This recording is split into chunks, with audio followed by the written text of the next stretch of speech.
everyone. Welcome to our live broadcast. Funny thing is, when I say that, there's not actually anyone watching. It does let YouTube know that this was a live broadcast. Or maybe, I don't know how it works. Maybe people are watching as soon as I start broadcasting. I've never actually watched one of these live, obviously. So today we are on to chapter 8.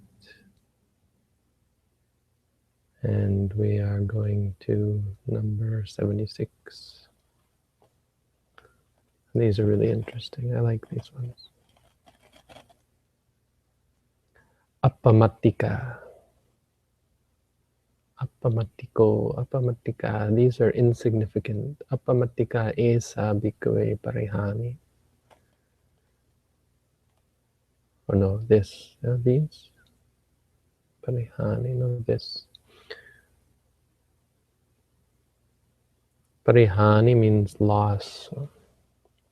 Appamattika means of little importance, of little measure. Literally means of little measure, of little significance, a small matter, insignificant.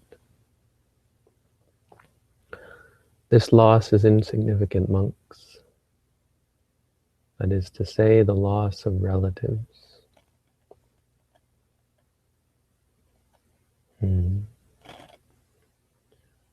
Etang patikithang bhikkhave. Patikithang. Patika.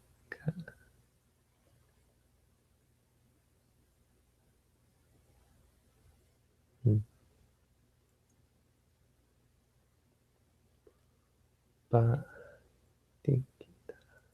Don't know this one.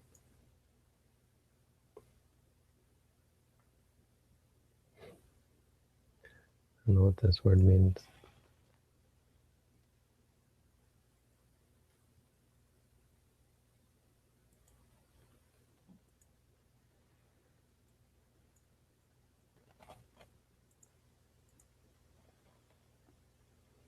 Nope.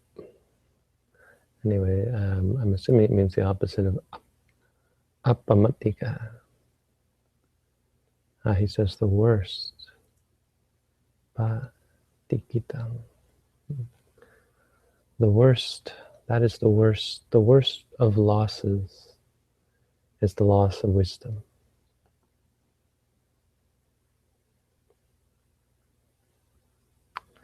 Leave it to the Buddha to just mess with our sense of priority, you know? To tell us, leave it to the Buddha to be the one to tell all those grieving widows and orphans, all the bereaved, to tell them their loss is insignificant.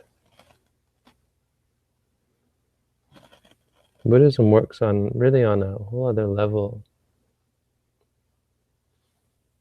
apart from mundane concerns. It's the most hardcore of religion. It's a shame that it's been watered down, and a lot of people, a lot of Buddhists focus on a sort of softcore version of Buddhism that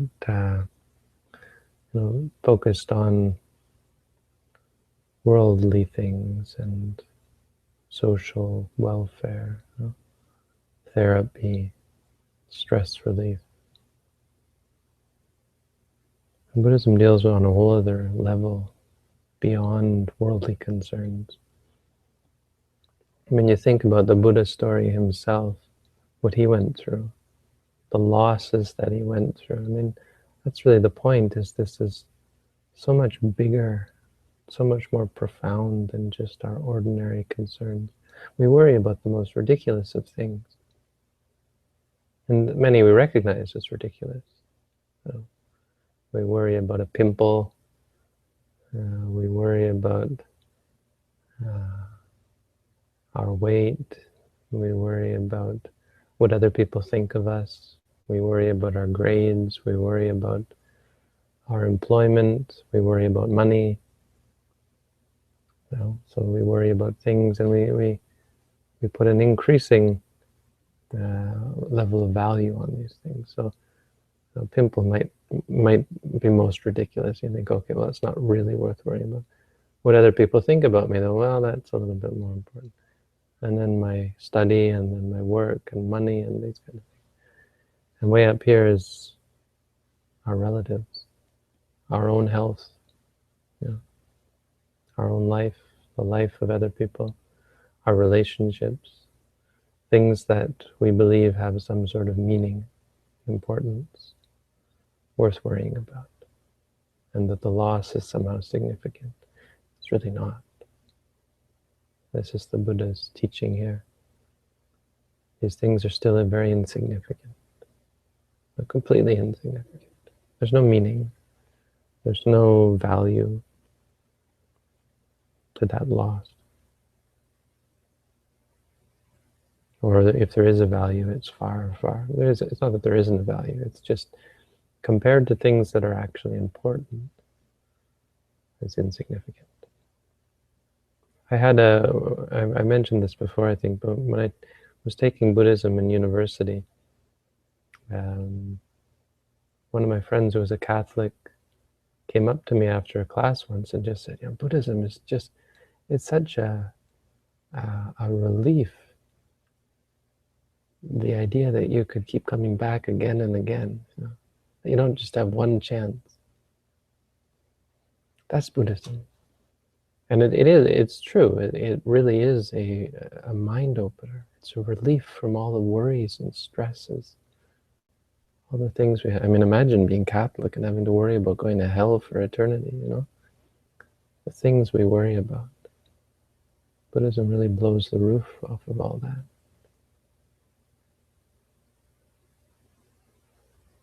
Because in the face of eternity, what does it all mean?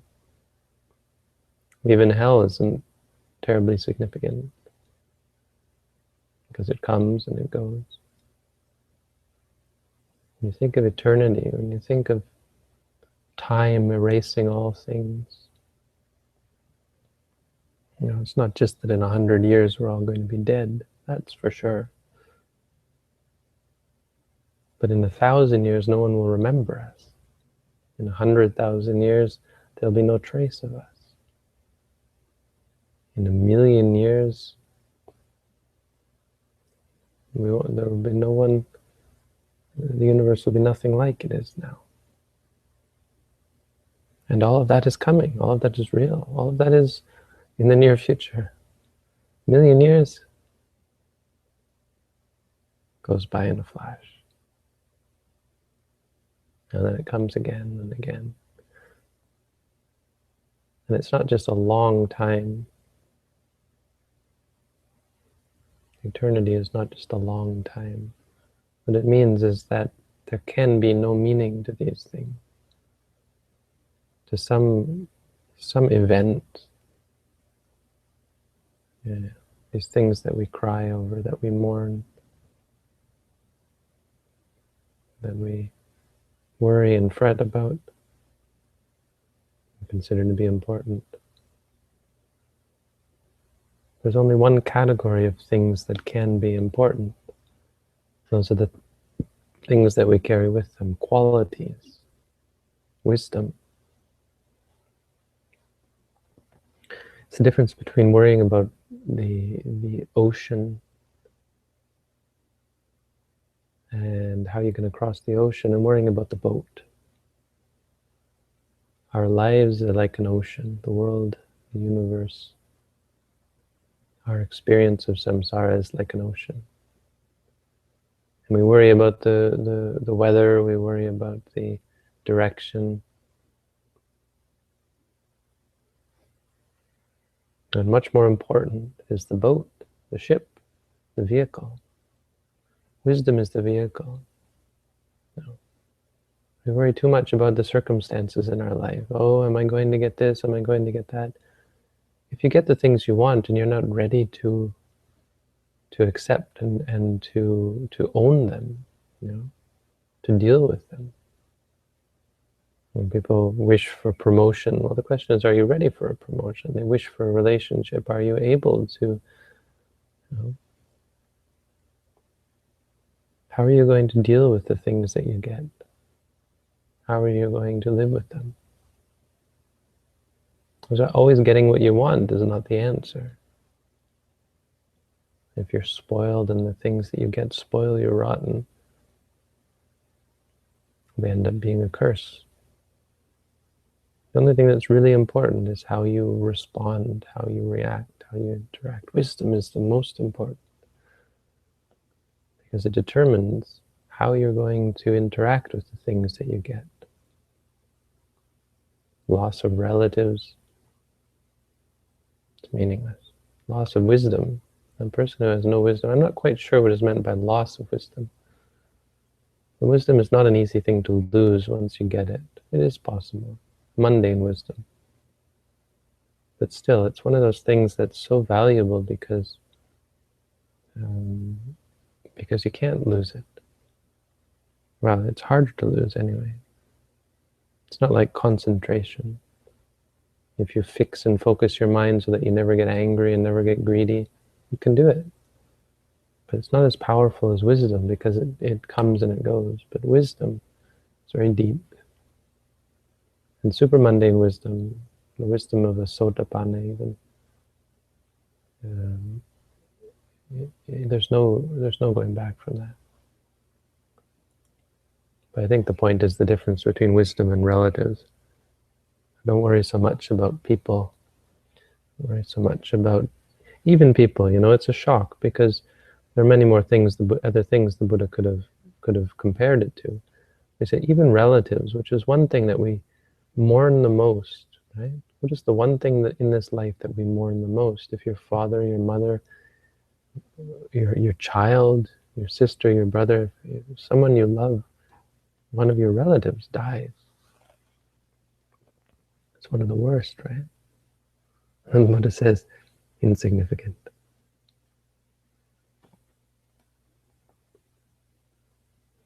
And then he says the same about wealth and the same about fame.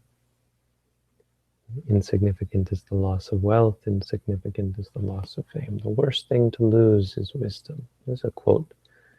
Here's a Buddha quote. And I want to look up this concept of losing wisdom. What exactly does he mean by Kamma sakata panyaya, jhana panyaya, vipassana panyaya, magga panyaya, parihani, esa pachima, esa lamaka.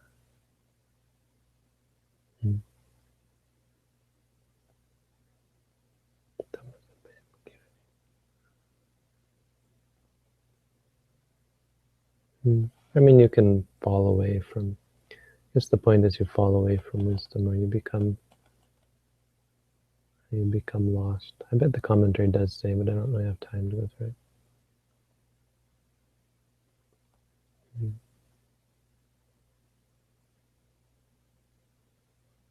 Anyway, the absence of wisdom is worst. Wisdom is most important, is the point here. Relatives, wealth, even fame. And then he says, therefore you should train yourselves, thus we will increase in wisdom. It is in such a way that you should train yourself. You don't worry about your circumstances. Even people. People come and go. There's no question that all the people we know are going to be separated from. We're born alone, we die alone, we're born alone, we die alone, again and again.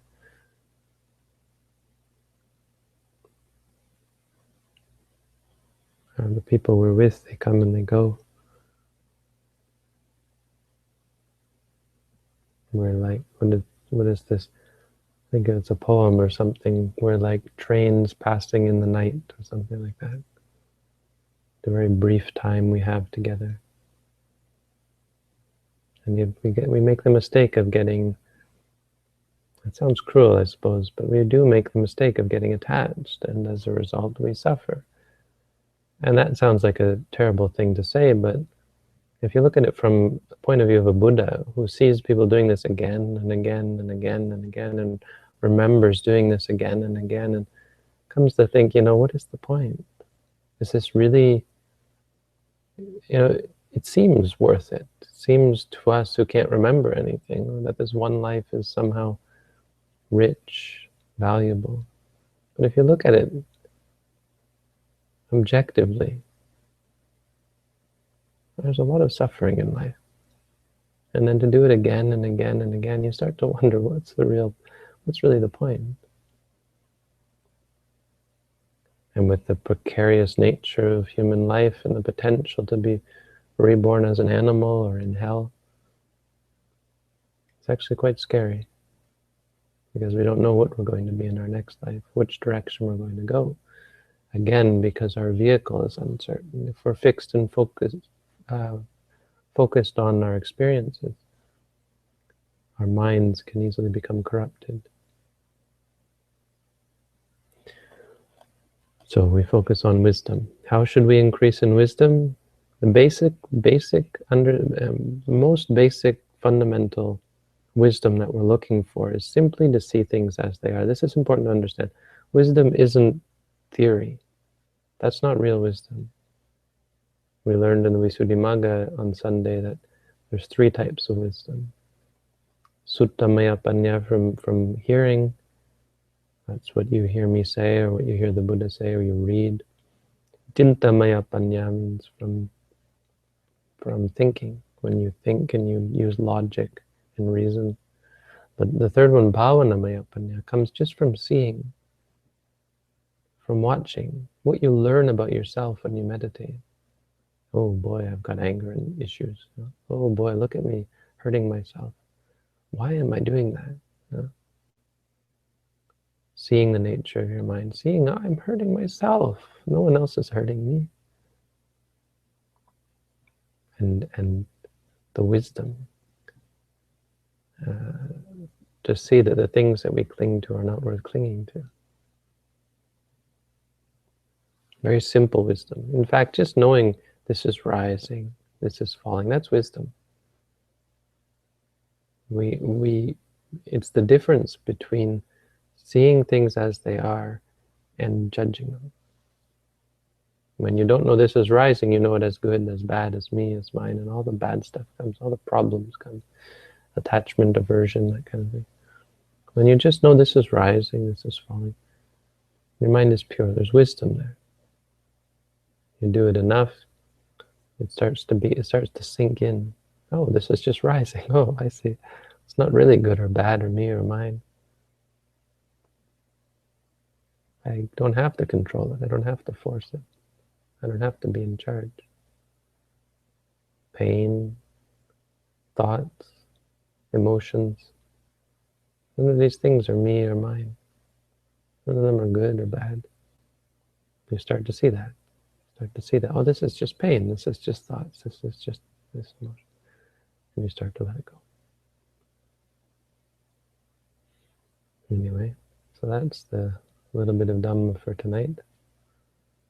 We'll stop there and let's see if we have some questions. Robin, you don't have to come here every night. I know, I don't have a day job, so this is fine for me to come every night, but please don't feel obligated to be here. If some days you aren't, that's fine. I'll show up when I can, Bhante. Great. So someone sent me a question to ask you, and it is how to know in day-to-day to practice where we have to stick to conventions and can't go with paramattha, like while reading, studying, and talking with someone. And I have to admit, I don't know what paramattha is. Paramattha, atta is missing a T there. Okay. Atta with 2 T's. Atta means meaning or nature. Meaning, it really means. Parama means ultimate or highest. So paramattha Dhamma is a Dhamma in the highest sense or the highest meaning. It means its ultimate reality. That's the translation of the word paramattha Dhamma. So the Abhidhamma deals in paramattha Dhamma, real Dhammas. The suttas deal in concepts. I deal with people, places, things, but the Abhidhamma just deals with qualities. If you read the Abhidhamma, it's quite breathtaking for a Buddhist. For anyone else, it just seems dense and unreadable and boring. But for a Buddhist, it's breathtaking. Learning about these dhammas and lists of different aspects of reality.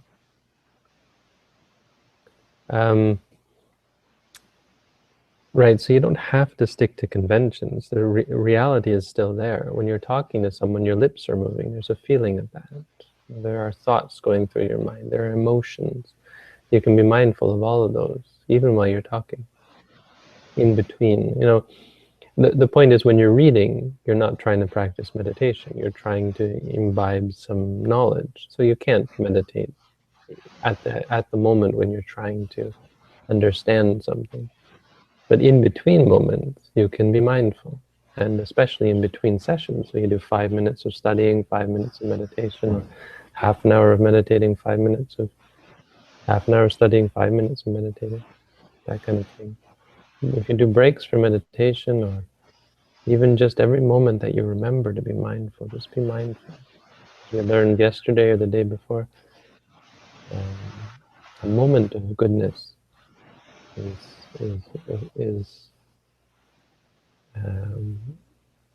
makes your life not a waste.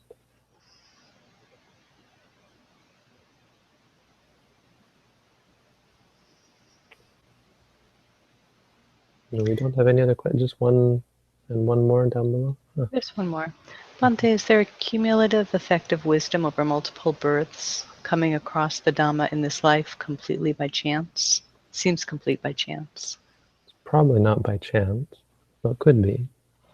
Things can just conspire to come together, but usually not, No, and I think an Orthodox Buddhist would scold me for even suggesting it, because there's so many things that have to come together. You have to be born a human. You have to be born a human in the time of the Buddha. You have to have all your good faculties. You have to be able to understand, and you have to not be sickly and weak, or worse, be corrupt of mind. And then you have to have the opportunity, to just, seems like just a chance, right? Like I have three brothers. None of them are really interested in Buddhism or spirituality, even the way I am. I mean, they all seem like nice people, and I suppose I can understand the different ways in which we've connected, and probably were born together for those reasons, but none of them have sort of the inclination to, or ever had the inclination towards the sort of things that I have had an inclination for. So I wouldn't say it's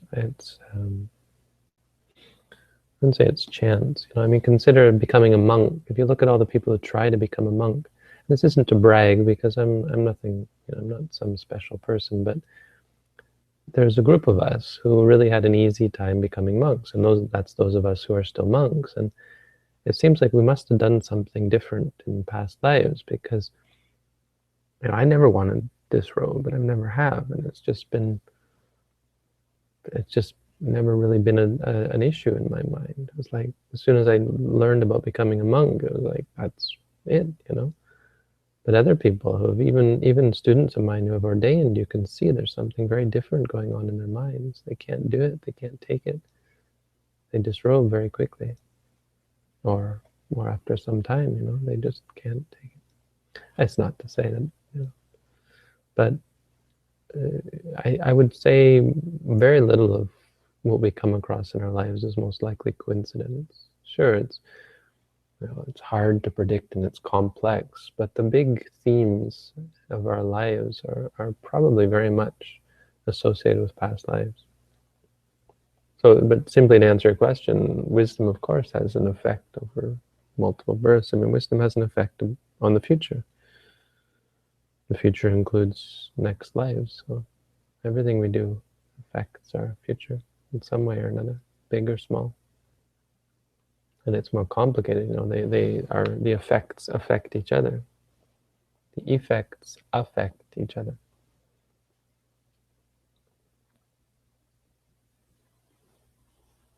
Huh. So that's it, 2 questions. Must have answered them all already.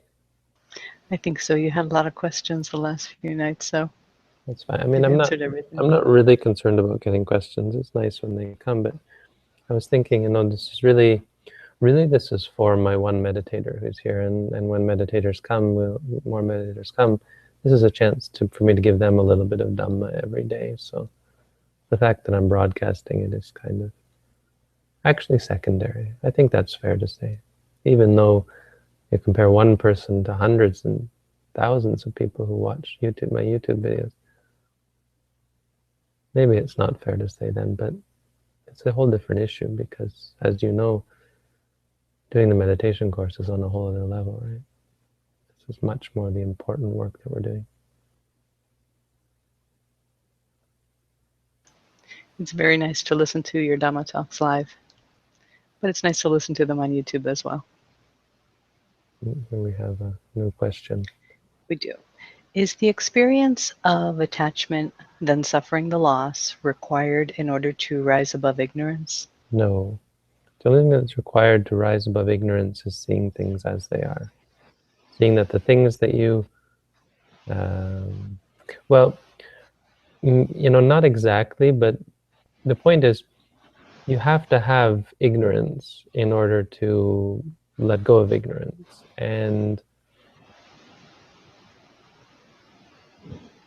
it's actually a good question, but maybe not for the reason that you think. It's,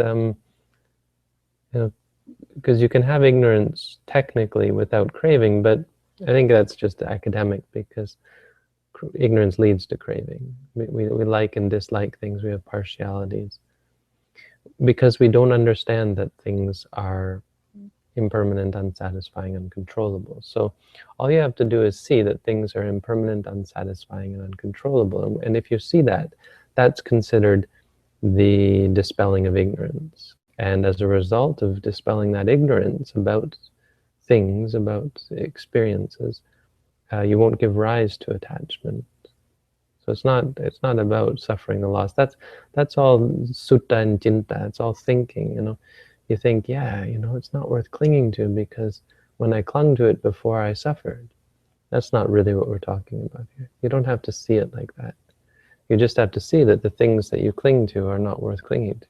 You have to see that the objects of experience are impermanent. Because they're impermanent, they're not worth clinging to. You don't have to cling to them to know that they're not worth clinging to.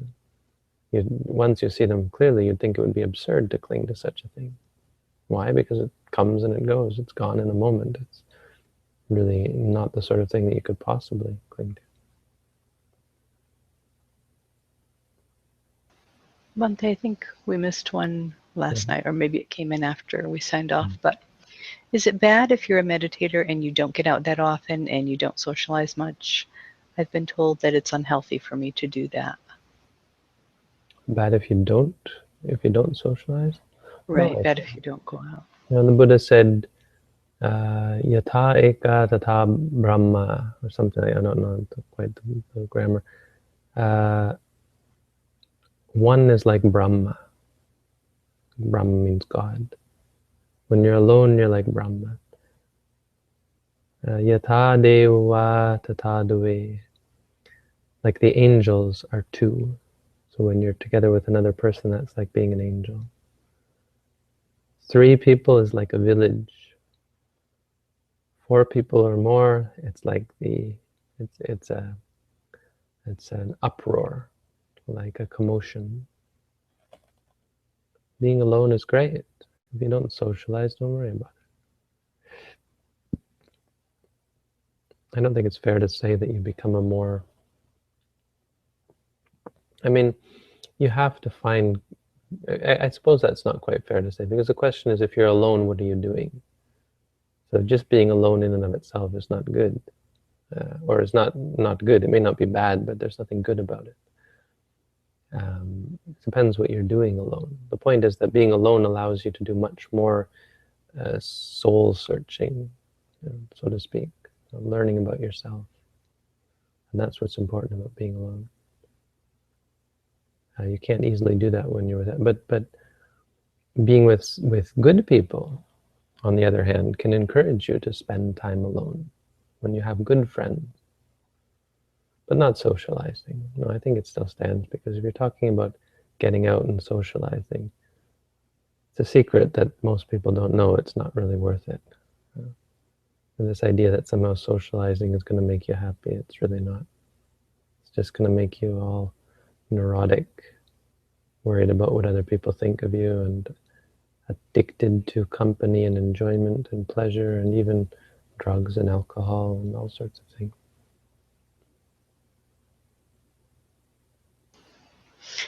I think the person that asked that question is one of our younger meditators, and that's something that happens. Families worry about you, that you're not going out and doing. Tell them it's okay. You're a Buddhist. Oh, okay. Well, in that case, I don't know how well that would go over in most families.